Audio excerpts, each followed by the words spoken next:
My never I say ma PENDREAM TV. PENDREAM TV there. I see them yopo. Yo, yeah, Mamo Akwaba ed mobile PENDREAM editorial and a PENDREAM TV. So, and oba no one subscribe it. The PENDREAM TV subscribe it. PENDREAM editorial so na wa subscribe it na ye kɔ anim. And then John Dramani Mahama omanpanyin dada watwam ɛkɔ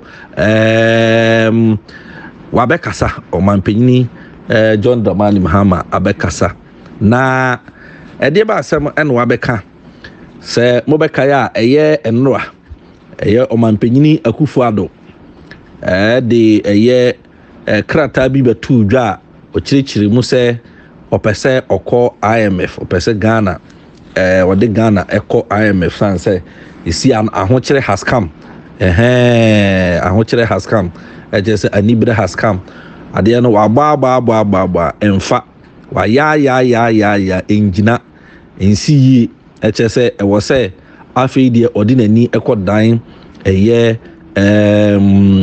IMF na eno na free da sa letter no beto dwa no Ghana fo bebre aka ho asem na ebinumu ede aya atwetwe ko Twitter a trend sa videos of MPP fo a ye capture mo on videos or mo kaso MP NDC fo no ma bon e no mo de Ghana eko IMF so obekaya the word incompetent Mahama no kra no na because of IMF John Dramani Mahama de Ghana for ekoye na MPP for ene Dr. Bawumia ko gina simpie so e kan say John Dramani Mahama wa bon wa incompetent nti no de Ghana adia akọ IMF be ka man panyin Akuffo Addo bae no so no de Ghana beyond aid onya ade ono de Ghana be kwa kosresi sika bia se ne John Dramani Mahama e de yekọ IMF kosresi sika no enti anyansafo wo na aban mu he has the man the solid team obobo din bi kire ne ho ade na in fact amanfo aka ho asem bibiri na enne John Dramani Mahama omanpanyin dada John Dramani Mahama ono so wabeka ebi e de asoso wabeka na adwene na yentie asam a omanpanyin dada John Dramani Mahama okotroye editoni official Facebook page yenko na yenkoti na yenhwe se ebi a ono so ofwa so ana se obetwetwe omo ana semben pa na obeka yenko kan ni ntie asama okan o say I welcome President Akuffo Addo's decision to formally engage the IMF with a view to entering into a program under the fund. Though belated, it should mark an important step towards addressing the dire economic situation, which has left Ghanaians wallowing under intense suffering and hardships. Beyond the announcement of engagement with the IMF, a comprehensive homegrown program should be fashioned out and presented to the fund for support. It is imperative that a team of skilled and competent negotiators is put together to obtain the best set of measures with the fund. The finance minister, who has supervised the disastrous collapse of the economy, cannot and should not be part of the team of negotiators. He has lost credibility and the trust and confidence of stakeholders in our economy. President Akuffo Addo must take a bold decision to replace his finance minister immediately with a more assured and competent person who is willing and able to work tirelessly to turn our almost hopeless situation around. In addition, given his obvious failures, the vice president must be relieved of his responsibility as chair of the economic management team to enable the president to reconstitute the team. We must draw useful lessons from this episode and avoid cheap politicking with the economy that can only yield the disastrous outcomes that have brought us here. Enti omanpanyin John Dramani Mahama ne nsam na okaye no ebi no o say eye omanpenyini Akuffo Addo ne nsam a one letter ode abeto abonten se omone Ghana IMF akoye engagement amukodidi nkomo dwene ho kwan a IMF betumi afa so de abo omno no John Dramani Mahama de one omo ya adwene na oka esisu biom se ono de ogitum prekope se ewo se yekọ na ye ni omo eko join omo na omo ba beboaye na otoa so eka se ewo mpa se ache sa decision na ko se omanpanyin Akuffo Addo eteki ni dada nanka otumi edi address eye ohaw ni amenefeni ahokyere abeto Ghana for so ya ye twa ye hu ba bi a entwa no wo se nanka ewo se kasa decision we no yetumi etu hu anamon da na nso say better late than never aha ade ne de say ache krampo no say ache enche yu de hia no say watu hu anamon a che say watu wo so akojoin o say oman Ghana tu hu anamon na omokọ na omone IMF ko eko hyiamu a ewo se ye hyeda epe ejinaye esi ejinaye ne ye pe biribi bi a yenim sa ha ene direction a omanpenyini no anaso oman no ye pese ye kọ sade ebe ya ebema support a eyesa IMF de be maye no ebetumi aboaye na nyase ye kọ IMF se ye kọ IMF was here BBC so say are we going in for development?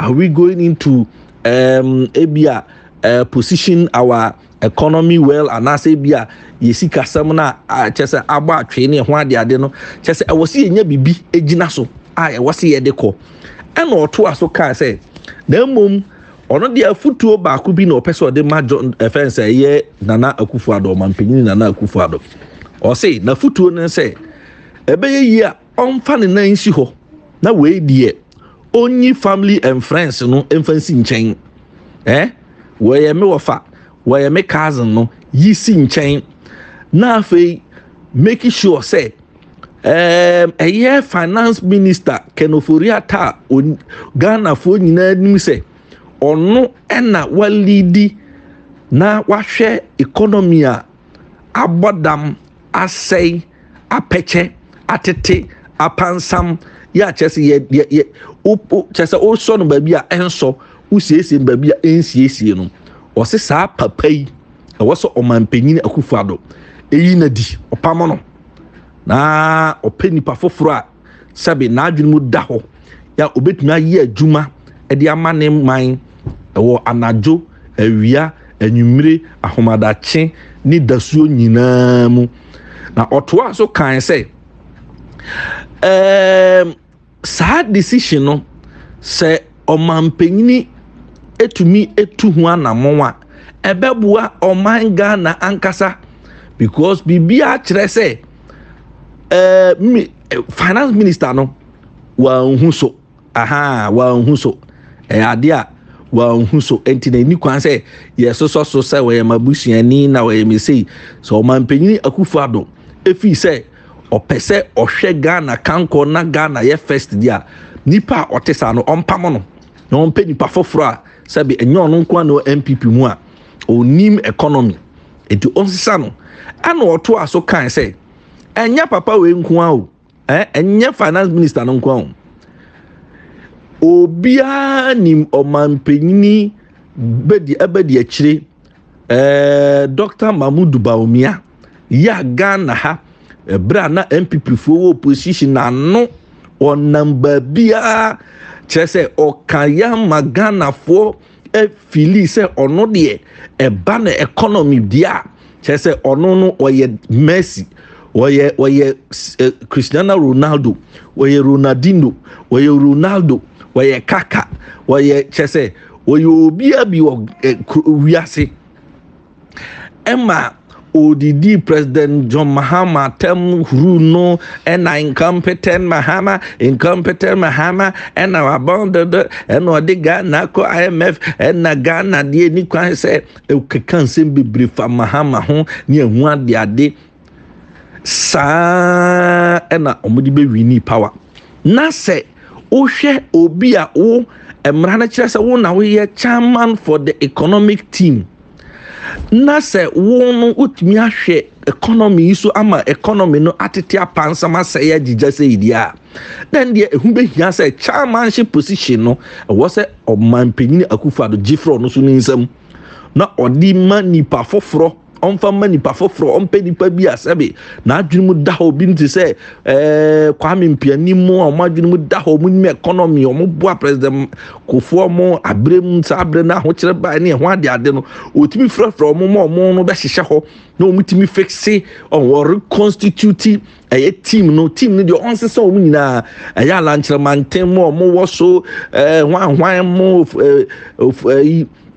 Osu afri mu no hwan mu no mo keka ko se yempa mo mu nyina na for on dani team nani na yen hwese se plan A na amoya ene yenkofa plan B no embra so se team A amoya yenko team B e bia na team B ba team B no ebetumi aye dey aboaye eti John Dramani Mahama so already nyo beka nyina ne say Sabio the asino was a Ghana for nyina de asuade na ye jai se ye the economy no epetane eye cheap politicking on politics inti na obo kwabrane no akogina simpie so no okeka nsem hunu e de kire o manpanyin bi asif se nipa no ote bibia ase amasa mo bekaya John Dramani Mahama abebi o ka kire sa ankrofo say hey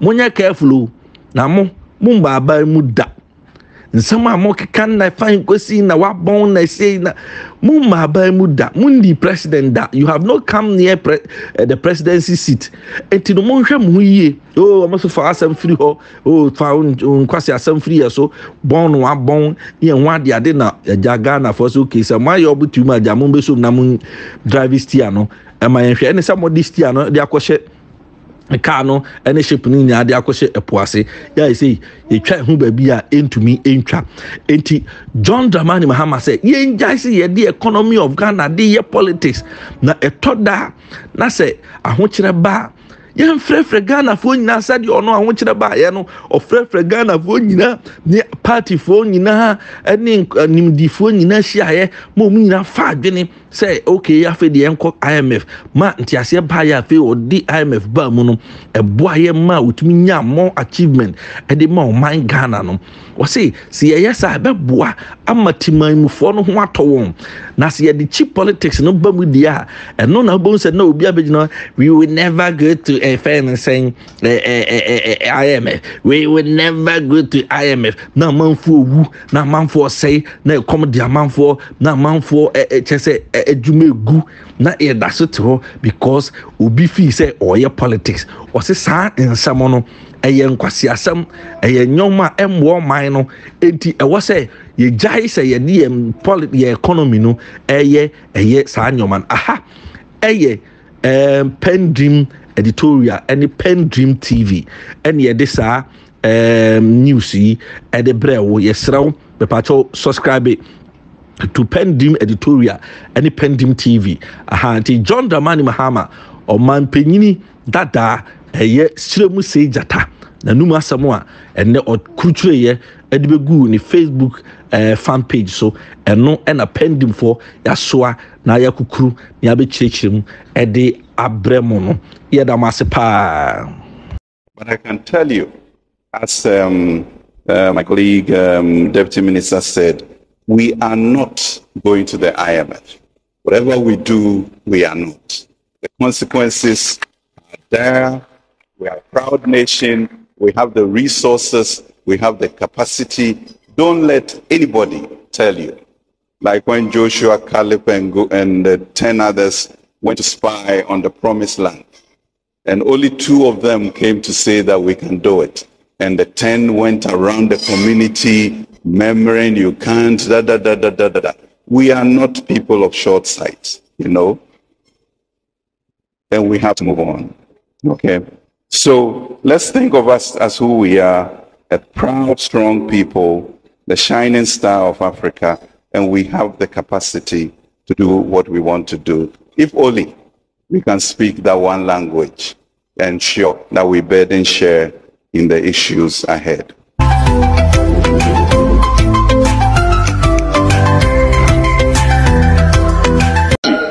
Mr. Speaker, the yield levy is also going to help with the fiscal consolidation effort and reduce the debt levels of our country. And that also means that we are going to see an improved economic ratings and not returning to the International Monetary Fund, which is the only solution our friends on the other side have always preferred. Why don't you go to the IMF? Go to the IMF. We have shown that we have alternatives to building the economy of this country without resorting to conditionalities that will be imposed on this country. We will not go to the IMF today. We will not go to IMF tomorrow. And we are not going as long as the NPP remains in power. Mr. Speaker, looking beyond the yield levy, government is further taking steps to cushion Ghanaians against the hardship caused as a result of the twin crisis of COVID-19 pandemic and the Russia-Ukraine war. To this end, fuel prices are expected to go down by 1 cedi following the engagement between the Ghana Chamber of Bulk Oil Distributors, the Bank of Ghana, and the Ministry of Finance. Government has also taken some haircut by cutting expenditures. Discretionary expenditures up to 30%, 50% cut in fuel coupons for government appointees, imposing moratorium on importation of imported cars, among several others. Mr. Speaker, if anybody has the capacity to bring this nation back on its economic track, it is Nana Addo Akuffo Addo and the MPP government. Mr. Speaker, we have done it before. In 2001, when our friends took us and left Ghana in Hippic, it was former President Akuffo and the MPP government that took this country's economy and built it into a lower middle income until 2009. By the time we gave it back to them in 2017, when President Akuffo Addo came, they had taken us back to IMF. It is President Nana Addo Akuffo Addo who took us out of IMF and grew the economy of this country consistently from 2017 to 2019 on a GDP growth of 7%. Mr. Speaker, the Honorable Eric Opoku was talking about our debt. The 222 billion extra debt on your 122 billion, half of it is the liabilities you left. Financial sector bailout alone was 21.5 billion. The IPPs, the doomsday problems you left, the take or pay contract, that alone was 30 billion. The exchange rate effect is about 48 billion. We also inherited undisbursed loans. When you add all that, you are over 100 billion of the 222 billion.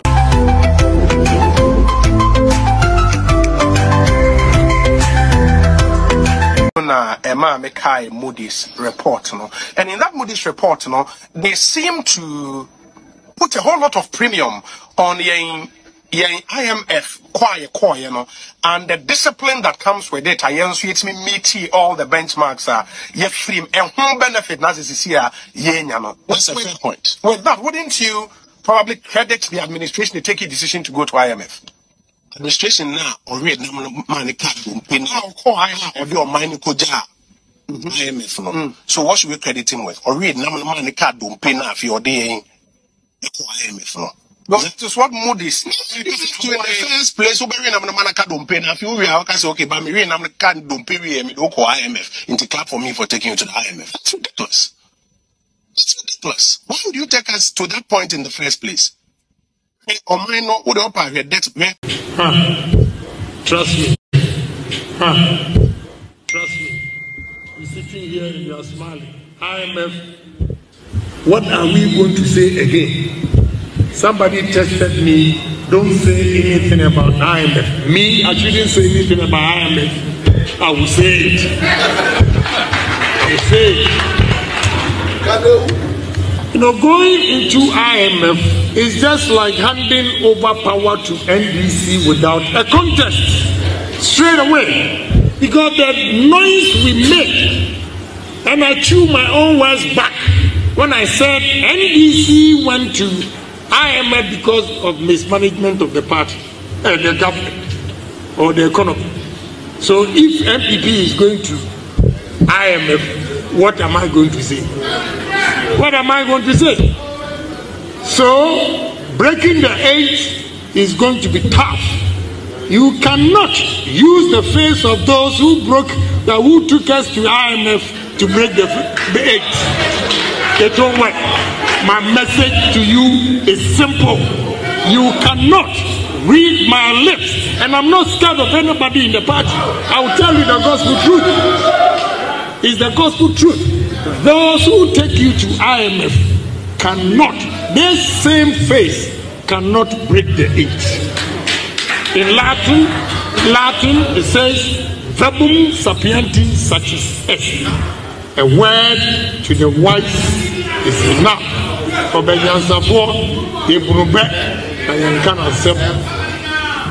very, very sad today when I saw the publication that we are going to IMF. Those of you who have read this, we had a person called Goebbels. Goebbels was Hitler's propaganda man. And Goebbels propounded a theory that if you take a statement, whether it's false or it's misleading, and you repeat it every day often enough, eventually the people will come to accept it as true. And so I noticed a very Goebbelian attitude and pronouncement in the MPP. They told all their communicators, anytime you mention Mahama or NDC, say incompetent.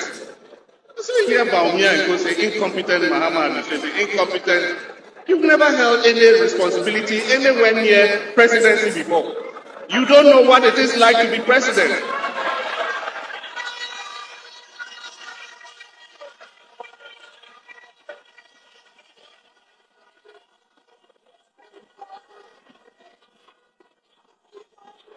So, I will take that word from before or from Rollins because they've been there before. All of you guys have never ever come near the presidency. You know what it is to be a president? And you stand and say, incompetent Mahama administration. Incompetent. Whenever I say PENDREAM TV, PENDREAM TV, dear, I see them, yopo.